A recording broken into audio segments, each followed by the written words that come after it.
इस वीडियो के अंदर गाइस मैं रिव्यू करने वाला हूँ इंटरैक्टिव ब्रोकर्स का। जी हाँ, तो देखिए अगर आप यूएसए स्टॉक्स में इन्वेस्टमेंट करना चाहते हैं तो वैसे तो हमारे इंडिया के अंदर बहुत सारे ऑप्शंस हैं, जैसे कि वेस्टेड हो गया, आईएनडी मनी हो गया और एक दो प्लेटफॉर्म्स और है।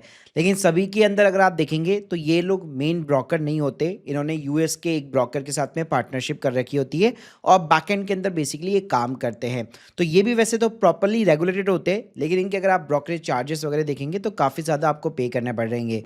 तो आज के इस वीडियो के अंदर डिटेल के अंदर रिव्यू करूंगा कि इंटरैक्टिव ब्रोकर कितना सेफ है, इसका इंटरफेस दिखाऊंगा आपको लाइव, कितने ये ब्रोकरेज लेता है, कितने चार्जेस लेता है, फंड को अगर आप आईएनआर से डॉलर में कन्वर्ट करेंगे, डिपॉजिट करेंगे, विड्रॉल करेंगे, कितने चार्जेस बीए करने पड़ेंगे और आईटीआर फाइलिंग के लिए भी टैक्स रिपोर्ट वगैरह जनरेट करता है कि नहीं, मतलब डिटेल के अंदर रिव्यू होगा। तो प्लीज़ पूरा वीडियो यहाँ पे जरूर देखिएगा। तो पहले कंपनी के देखो ओवरव्यू के बारे में बात करो तो 1970 के अंदर खुली हुई है और वर्ल्ड का लार्जेस्ट ब्रोकर है। और इंटरेस्टिंग बात यह कि कंपनी की मतलब इस कंपनी की इंडिया के अंदर भी एग्जिस्टेंस है, मुंबई के अंदर इनका प्रॉपर ऑफिस है और प्रॉपर इनके पास में सेबी का, एनएससीएल का और एनएसडीएल रजिस्टर्ड भी है। तो अगर आप इंडिया की प्रॉपर वेबसाइट के ऊपर भी जाओगे ना तो नीचे भी यहाँ पे आप देख सकते हो इंटरैक्टिव ब्रोकर्स प्राइवेट लिमिटेड बाकायदा तरीके से लिखा हुआ और ये भी लिखा हुआ है कि ये लोग यहाँ पे एनएससी और बीएससी की के साथ में एनएसडीएल के यहाँ पे डिपॉजिटरी है। आप सबसे पहले इसके चार्जेस और फीस के बारे में बात करते हैं तो कोई भी भाई अकाउंट ओपनिंग फीस नहीं है और एएमसी भी एकदम जीरो है, जैसे वेस्टेड और आईएनडी मनी के ऊपर रहती है।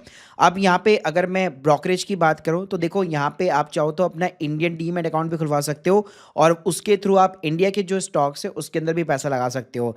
तो उनके जो चार्जेस अगर आप देखोगे तो वो अलग चार्जेस है, लेकिन प्राइमरी यहाँ पे हमारा जो मोटिव होता है वो हमेशा ग्लोबल मार्केट का रहता है। तो भाई ग्लोबल मार्केट की अगर मैं बात करूँ, स्पेशली यूएस मार्केट की यहाँ पे बात करूँ तो दो तरह से यहाँ पे प्राइसिंग काम करती है। एक तो इनकी फिक्स प्राइसिंग रहती है और एक टीयर बेस्ड सिस्टम रहता है। तो देखो फिक्स प्राइसिंग के अंदर तो बेसिकली मिनिमम $1 जो इनका ब्रोकरेज रहता है और मैक्सिमम जो है 1% ऑफ द ट्रेड वैल्यू रहता है। हमारे इंडिया के अंदर जैसे अगर मैं आईएनडी मनी वेस्टेड की बात करूं तो वो almost 0.25% of the trade amount लेते हैं। लेकिन यहाँ पे अगर आप फिक्स की जगह टीयर बेस्ड प्राइसिंग के ऊपर जाओगे तो ब्रोकरेज यहाँ पे आपको कम देनी पड़ती है। ये डिपेंड करता है शेयर के वॉल्यूम्स के ऊपर। तो यहाँ पे टीयर बेस्ड बेसिकली आपको जो है ब्रोकरेज पे करनी पड़ती है और यहाँ पे भी अगर आप मिनिमम पर ऑर्डर देखेंगे तो 0.35 यूएसडी आपको देना पड़ता है और मैक्सिमम ये भी 1% ऑफ द ट्रेड वैल्यू जाता है। बाकी गाइस इंटरैक्टिव ब्रोकर्स के थ्रू अगर आप दूसरी कंट्री के अंदर यहाँ पे मतलब उनकी करेंसी के अंदर यहाँ पे आप इन्वेस्ट करते हैं, जैसे आप कनाडा वगैरह के अंदर करते तो भी ऑलमोस्ट अगर आप देखेंगे तो वही टीयर बेस और फिक्स यहाँ पे प्राइसिंग दे रखी है। बाकी आप चाहो तो यूएस के अंदर भी जो बाहर की कंट्रीज है और उन सभी के ईटीएफ हमें देखने को मिल जाते हैं। तो प्राइसिंग वाइज में बात करूं तो देखो account opening fees, AMC fees दोनों ही जगह जीरो रहती है, लेकिन ब्रोकरेज के ऊपर अगर आप लार्ज वॉल्यूम के अंदर शेयर के अंदर डील करोगे तो डेफिनेटली इंटरैक्टिव ब्रोकर्स यहाँ पे आपको चीप पड़ेगा। तो अगर यहाँ पे मैं वेस्टेड और आईएनडी मनी इन दोनों से कंपैरिजन करना चाहूँ, ब्रोकरेज के मामले में आप आईबीएआर को प्रायोरिटी दे सकते हो यहाँ पे जब आप हायर शेयर वॉल्यूम के अंदर डील करते हो। लेकिन अगर मैं बिगनर फ्रेंडली की बात करूँ तो ये बिल्कुल भी भाई बिगनर फ्रेंडली नहीं है।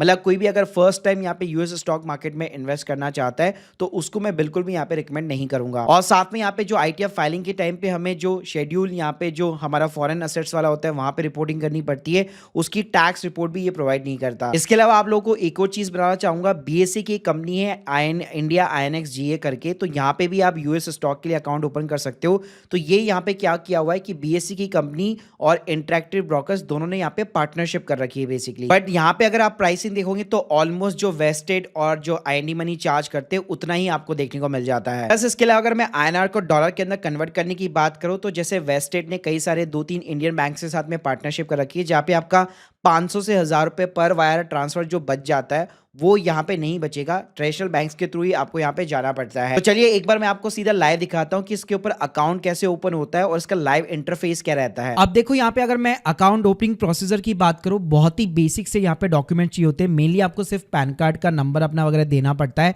और यहाँ पे जो आपको बेसिक से इन्फॉर्मेशन वगैरह यहाँ पे देनी पड़ती है। मैं यहाँ पे स्क्रीन रिकॉर्डिंग नहीं कर पाया, लेकिन मैं आपको एक तरह से समराइज कर देता हूँ क्या क्या डिटेल्स ये मांगता है। जैसे कि कॉन्टैक्ट इन्फॉर्मेशन वगैरह हो गई, आपकी पर्सनल इन्फॉर्मेशन हो गई, एम्प्लॉयमेंट की डिटेल्स वगैरह हो गई। इसके अलावा अकाउंट ओपन करते टाइम पे मैंने थोड़ी सी स्क्रीन रिकॉर्डिंग वगैरह की थी, तो यहाँ पे बेसिकली आप देख सकते हैं स्क्रीन के सामने आपको डिटेल्स वगैरह यहाँ पे फिलअप करनी पड़ती है, डिक्लेरेशन देने पड़ते हैं कि मैं नॉन यूएस का सिटीजन हूँ, प्लस यहाँ पे जो टैक्स ट्रीटी है यूएस और इंडिया के बीच में, जहाँ पे आप एडवांटेज लेना चाहते हैं यहाँ पे, तो वहाँ पे भी जो है आपको कुछ फॉर्म्स यहाँ पे फिलअप करने पड़ते हैं। मतलब आपको मैनुअल कुछ भी फिलअप करने की जरूरत नहीं है, आपको सिर्फ यस नो के अंदर यहाँ पे आंसर देना होता है। और सबसे बढ़िया बात मेरे को यहाँ पे ये लगी कि जैसे आप ये सारी इन्फॉर्मेशन वगैरह प्रोवाइड करते हो, आप लास्ट में देख सकते हो सीधा आपका अकाउंट जो है यहाँ पे बेसिकली कंफर्म हो जाता है, रेडी टू गो हो जाता है, यानी कि आपके अकाउंट के ऊपर आपको अप्रूवल देखने को मिल जाती है। अब चलो यहाँ पे मैं आपको थोड़ा सा इंटरफेस भी इसका दिखाना चाहूंगा। इंटरफेस जो है आपको आईएनडी मनी जैसा वेस्टेड रहता है, इतना ज्यादा यूजर फ्रेंडली देखने को नहीं मिलेगा। पहले तो देखो, अगर मैं डिपॉजिट फंड्स की बात करूं कि आप पैसे कैसे डाल सकते हो, क्योंकि आपको भाई आईएनआर से जो है डॉलर के अंदर यहाँ पे सिंपली बात है कन्वर्ट करना पड़ेगा। तो यहाँ पे देखो डिपॉजिट करने के लिए बेसिकली जो है आपको वायर ट्रांसफर वगैरह के यहाँ पे मीडियम दिए हुए हैं। वैसे अच्छी बात है कि यहाँ पे आपको मल्टी करेंसी का ऑप्शन दिया जाता है, तो यहाँ पे बैंक वायर के थ्रू आप बेसिकली जो है ट्रांसफर कर सकते हो। और जैसे हमारा वेस्टेड के अंदर होता है कि एक्सिस बैंक और एचडीएफसी बैंक के ऊपर आपको रिबेट देखने को मिल जाती है, आईएनडी मनी ने फेडरल बैंक के साथ में पार्टनरशिप कर रखी है। तो जो फिक्स चार्जेस होते हैं बेसिकली जब हम आईएनआर से डॉलर के अंदर चीज़ों को कन्वर्ट करते हैं, तो ट्रेडिशनल जो फीस होती है बेसिकली कन्वर्ट करने की 500 से 1000 रुपए, वो यहाँ पे आपकी डेफिनेटली लगने वाली है। और वो भाई डिपेंड करेगा बैंक टू बैंक। तो यहाँ पे ट्रांसफर कैसे होता है, पहले आपको इनके इंस्ट्रक्शन वगैरह प्रोवाइड करने पड़ते हैं कि मैं इतने अमाउंट जो है इस अकाउंट से यहाँ पे ट्रांसफर कर रहा हूँ।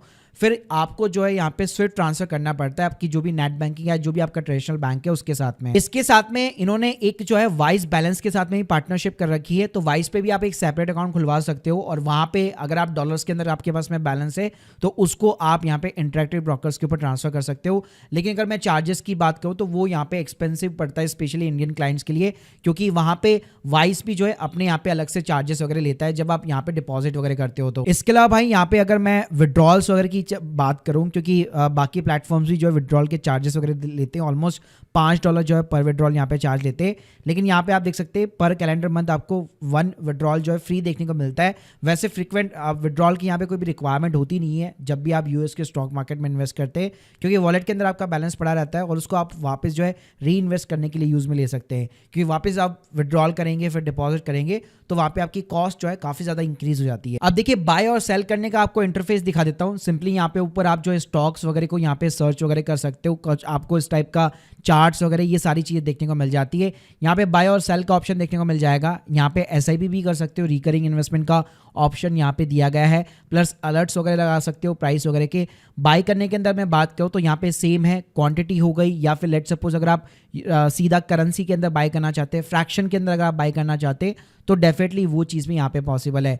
यहाँ पे भी लिमिट ऑर्डर का, मार्केट प्राइस का, स्टॉप लॉस का, ये सारी चीज़ें यहाँ पे जो है आपको ऑप्शन वगैरह जो है प्रोवाइड किए जाते हैं। तो यहाँ पे मैंने देखा कि as compare to the vested and आईएनडी मनी थोड़े से यहाँ पे ज्यादा जो है आपको एडवांस ऑप्शन देखने को मिल जाते हैं। इसके अलावा भाई यहाँ पे प्रॉपर ना आपको एक रिसर्च का भी टैब देखने को मिल जाएगा, तो मार्केट के यूएस मार्केट में क्या चल रहा है, कौन से यहाँ पे जो है टॉप गेनर्स है, लूजर्स है, तो वो सारी चीजें जो है यहाँ पे आपको ज्यादा जो है टूल्स वगैरह देखने को मिल जाएंगे। इसके अलावा लोगों का ना एक और डाउट रहता है कि क्या यहाँ पे मैं एफएनओ ट्रेडिंग वगैरह कर सकता हूँ, तो मैं आपको बताना चाहूंगा भाई इंटरैक्टिव ब्रोकर्स जो है एफएनओ ट्रेडिंग, वैसे मतलब अगर आप इंडिया के भी रूल्स के हिसाब से देखोगे तो अलाउ नहीं रहता है रिटेल इंडियन इन्वेस्टर को जो बाहर के मार्केट के अंदर एफएनओ ट्रेडिंग कर सके। बाकी अगर आप स्विंग ट्रेडिंग वगैरह करना चाहते हो तो वो हाँ डेफिनेटली यहाँ पे पॉसिबल है कि अगर आपने शॉर्ट टर्म पोजीशन बना रखी है, आप सेल आउट करना चाहते हो तो कभी भी आप यहाँ पे एग्जिट वगैरह मार सकते हो। सो देखो यार ओवरऑल अगर यहाँ पे मैं सिंप्लीफाई करना चाहूँ तो अगर इसको आप वेस्टेड के साथ आईएनडी मनी के साथ में कंपैरिजन करते हो, ब्रोकरेज के मामले में डेफिनेटली आपको चीपर पड़ता है अगर आप हायर वॉल्यूम के ऊपर यहाँ पे जो है स्टॉक्स या ईटीएफ को बाय करते हो इंटरैक्टिव ब्रोकर्स के थ्रू। लेकिन अगर मैं कुछ और पैरामीटर्स के ऊपर कंपैरिजन करना चाहूँ, जैसे कि प्लेटफॉर्म जो है ज़्यादा बिगनर फ्रेंडली नहीं है, मतलब कोई फर्स्ट टाइम अगर इन्वेस्ट कर रहा है यूएस के स्टॉक मार्केट में तो उसको यहाँ पे दिक्कत आ सकती है। फंड ट्रांसफर के अंदर ज़्यादा आपको यहाँ पे जो है गाइड्स वगैरह नहीं मिलती है जैसे वेस्टेड वगैरह यहाँ पे प्रोवाइड करते हैं। इसके अलावा जब टैक्स फाइलिंग का टाइम आता है तो वेस्टेड और आईएनडी मनी बहुत अच्छी आपको रिपोर्ट्स वगैरह प्रोवाइड कर देते हैं, कितना टैक्स क्रेडिट है, कितना आपका कैपिटल गेन बन रहा है। ये चीज़ें इंटरैक्टिव ब्रोकर्स के ऊपर थोड़ी सी डिफिकल्ट होती है। और कस्टमर सपोर्ट के मामले में भी मेरे को थोड़ा सा यहाँ पे इसका कॉन्स लगा। प्रो सबसे बड़ा यही है कि ट्रस्ट फैक्टर सबसे ज़्यादा है, क्योंकि सीधा आपको यूएस का ब्रोकर देखने को मिल रहा है, जबकि वेस्टेड और आईएनडी मनी के अंदर उन्होंने पार्टनरशिप की हुई है किसी और के साथ में, और यहाँ पे सीधा आप जो है यहाँ पे यूएस के ब्रोकर के साथ में डील कर रहे हो, तो ये एक थोड़ा सा इसका एडवांटेज है। तो देखिए गाइस, अगर मैं अल्टीमेट कंक्लूजन की बात कहूँ तो अगर आप एक फर्स्ट टाइम बिगनर से बेसिकली ज़्यादा इन्वेस्टमेंट नहीं करना चाहते यूएस स्टॉक्स वगैरह के अंदर, तो मैं आपको रिकमेंड करूंगा आप वेस्टेड या फिर आईएनडी मनी जैसे प्लेटफॉर्म के साथ में जा सकते हो, जो कि बिगनर फ्रेंडली भी है और कई सारे बैंक्स के साथ में टाइप है, तो आपके कुछ हद तक यहाँ पे फंड ट्रांसफर के चार्जेस बच जाते हैं। लेकिन अगर आप वॉल्यूम के अंदर खेलना चाहते हो, अच्छे खासे वॉल्यूम के अंदर शेयर बाय करना चाहते हो बेसिकली, तो डेफिनेटली फिर आप इंटरेक्टिव ब्रोकर्स के ऊपर अकाउंट ओपन कर सकते हो लॉन्ग टर्म के लिए, क्योंकि यहाँ पे ट्रस्ट फैक्टर थोड़ा सा यहाँ पे ज्यादा रहता है। और एक चीज का ध्यान रखिएगा, जो एसआईपीसी का इंश्योरेंस होता है जैसे वेस्टेड और आईएनडी मनी के ऊपर भी एप्लीकेबल वो हो जाता है, वैसे ही सेम इंटरेक्टिव ब्रोकर्स के ऊपर भी सेम चीज एप्लीकेबल है। So guys, hope you like this video, please subscribe our channel. अगर आप लोग के कोई भी डाउट है कमेंट बॉक्स के अंदर जरूर बताइएगा। Thank you guys, thank you very much.